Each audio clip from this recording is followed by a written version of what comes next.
The first thing you'll notice is that it's actually a lot bigger than you would expect on the listing. The nice thing is it also has a very clicky switch. So the combination of it being big and the clicky switch, I quite like it.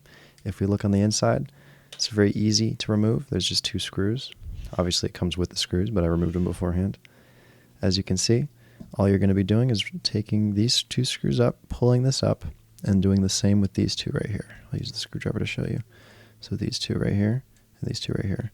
You're going to do that on both sides. It labels positive and negative on both sides, so it's very easy to put it in there. This tool, or this part, all it does is clamp down on the wire to prevent the wire from actually coming out. And as you can see right here, I actually have an example of that. So once it's in there, I'm not worried about these wires coming out.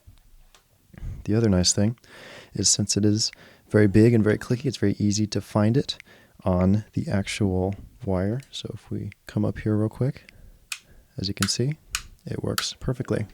And when you turn it on, it actually turns on this little red light, which is a little confusing, but I would have rather had it have been red when it's off, just so you can kind of find this a little better maybe. But perhaps for if this is in a different room, this will make it very obvious that it's on, and when it's off, obviously it's off. But you can also see the circuit for the light right in here. It's very simple.